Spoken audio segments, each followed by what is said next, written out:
What is up, guys? Blue Sun JRPGs here, your favorite neighborhood JRPG here. Hope you guys saw Infinity War. Awesome movie, crazy ending.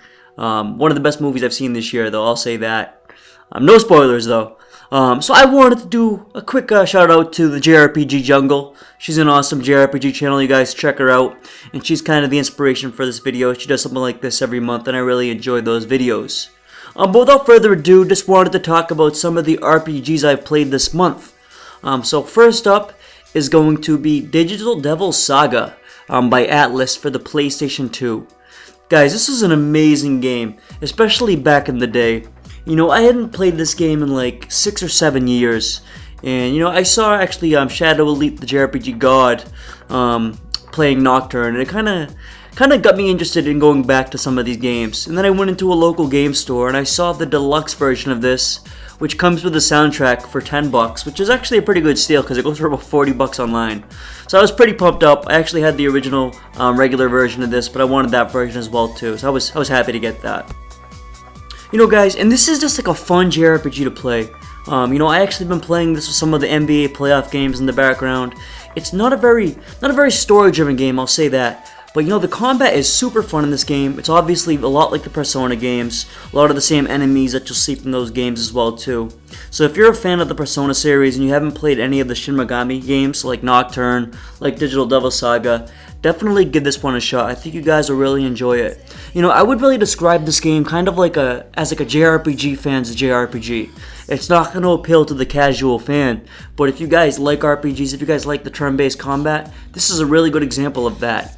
I will say that it does feel kind of grindy at the moment, but it is a super fun game, guys. You know, it's really challenging. It's really challenging RPG too. A lot of the RPGs I've played recently have been super easy, and this is a nice change from that.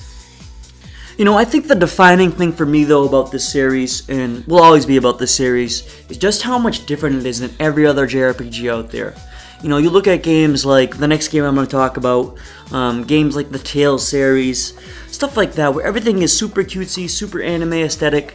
And you know, I don't mind that stuff. I like it a lot, actually. I think it's a nice change of pace from reality, where everything is surreal and everything's going well. Everything is like green and perfect. I live up here in Boston, where it's always snowy.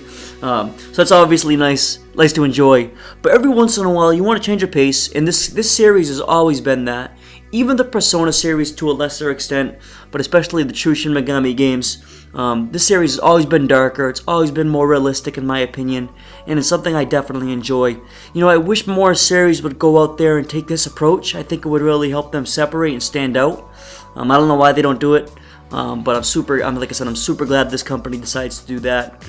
And I hope they come out with actually a Digital Devil Saga the third. I mean, I doubt it. I mean, the second one was on the PS2 as well too. So we're talking, what, 10 years since this game came out? But hopefully someday we will get a true sequel to the second one of these. And the second game on the list, you know, everybody's been playing this game. And of course, you can tell by the beautiful graphics, it is Ni no Kuni 2 for the PlayStation 4. So 2 PlayStation games right off the bat. This game has really been everything I thought it was going to be. You know, I've really had a blast playing this game so far. It's exactly like the first game, which is a good thing. It's got a lot of the same things I loved about that game, and then some of the things I don't care for as much. I will say that the gameplay is fantastic in this game. It's got that real world feel.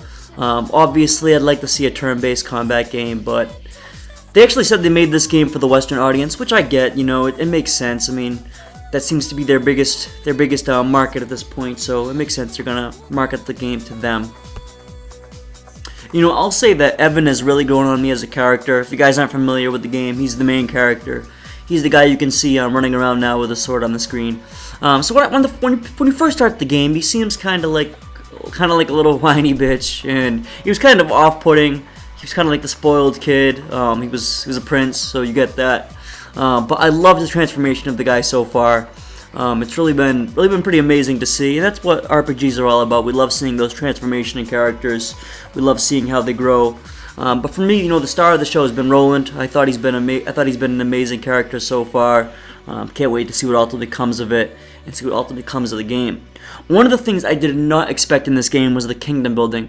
I thought that was a super cool element to the game. You know, really the only other game I can remember doing something like that was Fable 3. You know, everybody hated Fable 3, but I liked Fable 3, how you could make the decisions as the king, because you would never see that in RPGs. And that's such a cool experience. You know, you look at the last 2 games I've played, this and Digital Devil Saga. Both these games have gone out on the edge, I guess, if you want to say, and have done something unique. So I'm happy that these games have done this, and it's made the games pretty enjoyable for me. And that's pretty much it, guys. That's what I've been playing last month. I'm playing a lot of FIFA, obviously, with Team of the Season coming out. I know a lot of people don't really care about that, so I'm not going to go into too much detail about that. Playing some shmups, of course, too. Picked up a couple of Sega Genesis games for like $2 or $3. Actually got Jurassic Park for $4. Pretty cool game. Obviously not the best game in the world, pretty cool to play. But massive thanks, guys, for checking out the video. I really appreciate all the support. It's been an incredible couple of months, incredible couple of years on YouTube. So peace out, guys. Hope you enjoy the video. Hope to see you soon.